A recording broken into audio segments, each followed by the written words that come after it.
Shalom untuk kita semua.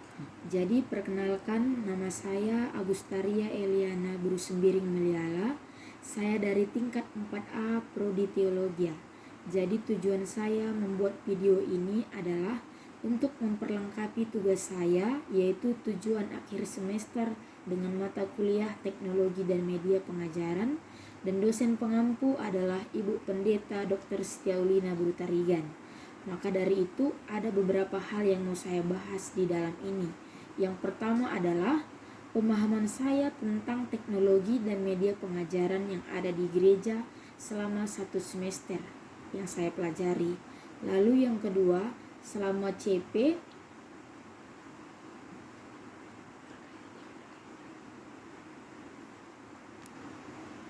yang berkaitan dengan pembelajaran teknologi dan media pengajaran selama 1 semester. Lalu yang ketiga, bagaimana cara agar jemaat bisa memiliki iman yang dapat bertumbuh. Jadi yang pertama-tama yang saya sampaikan adalah bagaimana sebenarnya jemaat bisa bertumbuh untuk mewartakan sukacita bagi Tuhan. Apa yang menjadi arti gereja itu sendiri dapat bergerak dengan baik dengan sebuah aturan dan tata gereja yang baik. Teknologi dan media pengajaran merupakan komponen-komponen yang memudahkan kita manusia untuk menyimpan informasi di gereja tersebut, yang dimana melalui media ini gereja dapat mencapai suatu tujuan yang baik. Teknologi, media pengajaran, gereja menjadi suatu organisasi, sebuah lembaga, perangkat organisasi, dan para struktur-struktur dan ketentuan-ketentuan yang ada di dalam gereja. Melalui yang tingkat yang paling tinggi kalau di gereja, biasanya kalau di GBKP yang disebut dengan kepemimpinan moderamen. Maka dari itu seharusnya gereja menyadari bahwa media pengajaran itu adalah Yesus Kristus Sang Juru Selamat manusia. Dan kita sebagai manusia yang percaya,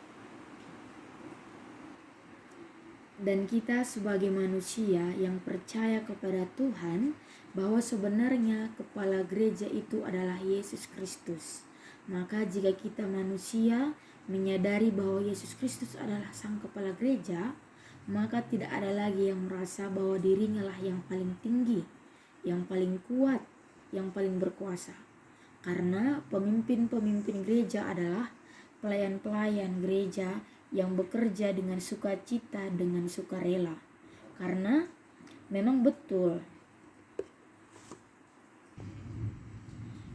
adanya panggilan dari Tuhan, memberitakan dengan sukaria bagaimana pengorbanan Tuhan kepada umat manusia. Maka dari itu seharusnya pelayan mengamini bahwa segala sesuatunya sudah dipersiapkan dengan Tuhan. Maka dari itu marilah kita melayani hanya untuk Tuhan, tetapi bukan untuk manusia.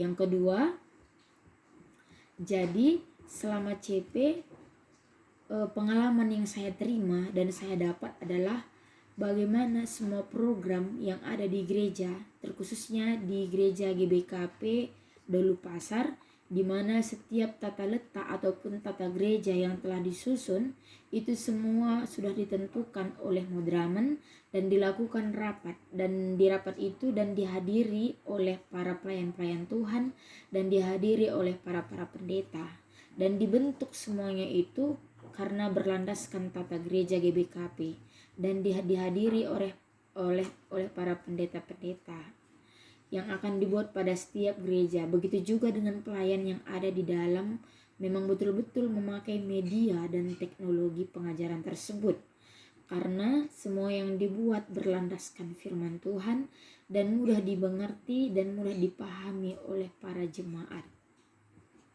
Maka dari itu tata gereja selalu disusun dengan baik karena diperbincangkan oleh para pendeta, karena pelayan-pelayan Tuhan di dalam kepemimpinan jemaat lebih condong atau lebih memperhatikan para pelayan yang dalam gereja tersebut, karena kita juga sebagai jemaat harus menyadari bahwa segala sesuatu yang di gereja ataupun yang ada di gereja adalah pelayan-pelayan yang selalu bersukacita dan bertanggung jawab dalam setiap jabatan yang telah diterima dan selalu mengandalkan Tuhan dalam keadaan bagaimanapun.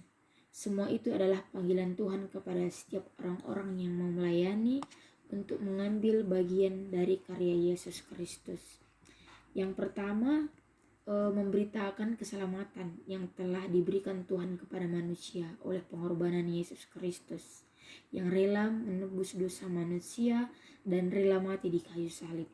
Nah, maka dari itu kepemimpinan itu adalah panggilan. Maka daripada intinya hal yang sesungguhnya yang membentuk ataupun yang dibentuk adalah diri kita sendiri agar memiliki integritas yang baik sehingga kita dapat menyadari bahwa Yesus adalah sang kepala gereja, yaitu pelayan yang kita lakukan adalah pelayanan-pelayanan untuk Tuhan, bukan untuk manusia.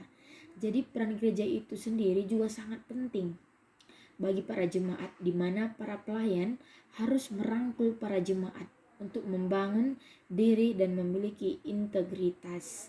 Jadi di dalam tata gereja GBKP sudah jelas dikatakan bahwa segala program-program yang telah dibuat di GBKP, baik itu susunan-susunan program yang mau dilaksanakan, itu semua harus berlandaskan dengan Alkitab. Karena yang sudah saya jelaskan tadi di awal, bahwa segala sesuatunya itu telah dirancangkan melalui Yesus Kristus, dan itu sudah diperbincangkan oleh para pelayan, oleh para pendeta seperti itu. Maka waktu saya CP pun segala sesuatu program yang telah dilakukan di Dahulu Pasar, semua mulai dari terendah, jabatan yang terendah dan jabatan yang tertinggi, mulai dari diaken, mulai dari pertua sampai dengan pendeta, mereka semua bekerja sama untuk merangkul para pelayan-pelayan yang ada di jemaat tersebut. Karena yang saya ketahui bahwa di jemaat GBKP Dahulu Pasar banyak yang dominan masih memakai budaya-budaya dulu. Budaya dulu yang saya maksud di sini adalah masih melakukan penyembahan kepada berhala-berhala seperti itu, sehingga kerohanian yang di dalamnya agak tergores ataupun agak terkikis. Bahkan di sini tata gereja itu memang tetap dilakukan, akan tetapi lebih memperpentingkan adanya budaya-budaya yang mereka anut.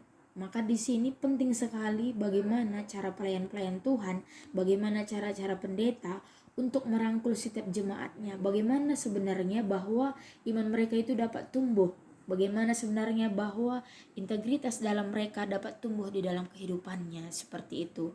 Makanya di sini gereja sangat berperan penting, berperan aktif bagi masyarakat di Dahulu Pasar.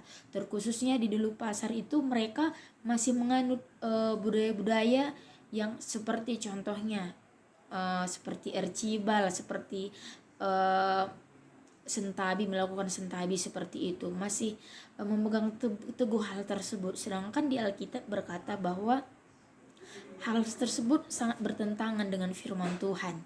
Maka dari itu di sini mengajarkan bahwa gereja itu sangat penting merangkul setiap jemaat.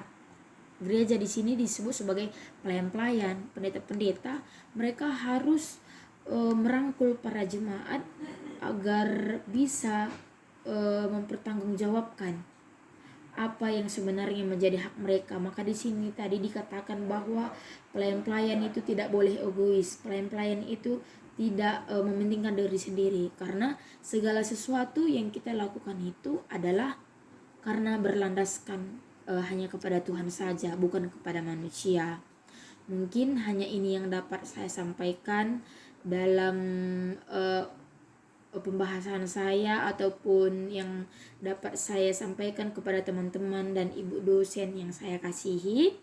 Semoga dengan jawaban saya ini dapat menambah wawasan bagi kita semua. Kurang lebihnya saya mau minta maaf.